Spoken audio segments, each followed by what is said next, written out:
Hi everyone, it's a beautiful, beautiful day here in Toronto in the beginning of February, and it's the first weekend where it's so beautiful and warm and sunny, and I am a little motivated to start some spring cleanup. So the very first thing I want to do today is cut back my ornamental grasses.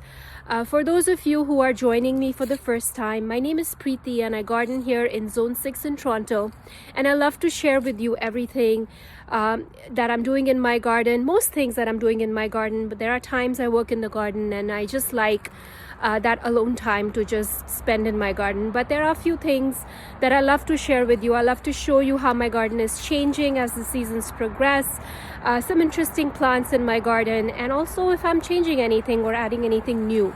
So last season I added a whole bunch of ornamental grasses, especially miscanthus, and I also added some panicums, which I want to cut back. So late winter, early spring is the perfect time to cut back your ornamental grasses. They need to be cut back to about, I would say, 3-4 inches to the ground, and they will flush back with new growth, and that's really all the maintenance the ornamental grasses require. So I do have different varieties that in my garden. They're not too mature yet, so very easy to take care of right now because they are not huge by any means. So easy task, and if it's a nice day like this in February, I just want to get one thing done, so I'm not worried about it when new growth is starting. And I already see new growth starting on my Carl Forester grass, which is a cool season grass, and it's going to flush out its new leaves very shortly. I'm already seeing a lot of green in it, so perfect time for me to get out here and tackle this little job. And I usually only clean up my garden in the spring. I do nothing in the fall. Even my leaves are all over and they're going to mulch in the beds. But I want to do a few things that I can right now. I'm very tempted to prune my roses, but it's very early for that.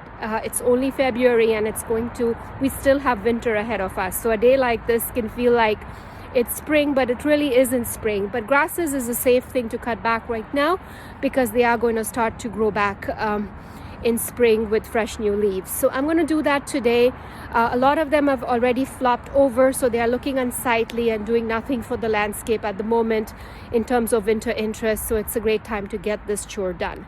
So let me take you through what I'm doing today and share with you how to do it. It's very simple. I'm just cutting them back to about a few inches from the ground, and that's it. So here we go. This is over here is an overdam Carl Forester featherweed grass. So this is the variegated version. As you can see, it is starting to flush out new leaves at the bottom, and I do not want with the warm weather that we've had, I mean, it's a possibility we might have an early spring. So all I'm doing is just cutting all of it down to a few inches. So that's really all there is to it. So just if you have a sizable clump, which mature gardens do have, you can tie it back with some twine, with some masking tape, or anything you have at home to kind of create a ring around the grass, so it's easy to just cut the whole thing down. And you can use big loppers as well to do that. My grasses, as I'm showing you, are very in their initial years, so they aren't really, and this one is planted more in shade, so it hasn't really like clumped out or anything. So this year it might do more. So I'm just doing that, cleaning this out, and I'll show you when I'm all another type of grass that I'm doing. So I'm going to do this to the Carl Forester grasses.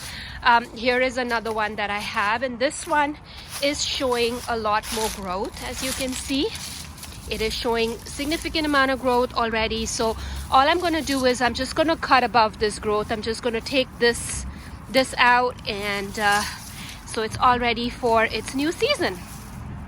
Here it is. I've cut back this Carl Forester grass to a few inches above the ground. I have 2 of them on this side, and what I'm going to do is I'm going to take these dried twigs and I'm going to put them on the side, because a lot of birds love making nests using some of this material. So it's really vital to leave it out for the birds to grab it, and before you know it, it's either going to disintegrate or it's going to get used by the birds to make their nests. So I'm going to just leave a lot of this material out here for them. My only goal today is not to do anything else but just cut back these grasses. And if I do also have a larger miscanthus morning light over here, which I planted last year. It actually didn't do well. It actually died back last year. So I'm just hoping that it's going to be okay this season, that it's going to flush out leaves and it's going to look nice. So I'm just going to cut this one back and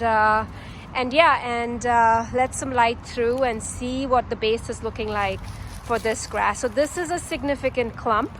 So I'm just going to start working on cutting this back. Looks so much better with it being cut back. It was flopping all over the place, and I think it's going to be nice to have it cut back. I think it's also looking like it's still alive and it's going to come back. So I'm hopeful that this one will make it. But it feels good to have cut back all the dead foliage, and I'm going to do the same for this other panicum here. This is called Purple Tears, and this is also kind of flopped over. So I'm going to continue and go around and cut back these grasses. I thought I would bring you along today and show you what I was doing to the grasses. And it's a nice day to get out here and get some work done in the garden. It feels good, and I hope everyone who's joining me today is also enjoying a beautiful day wherever you are joining me from. And I shall catch you very soon in my next video. What things are you doing in your garden this February? Let me know in comments below. I know a lot of us are starting seeds and just getting super excited about spring. I know I am. It's exciting to look forward to another gardening season. So thank you so much for joining, and I'll catch you very soon in my next video.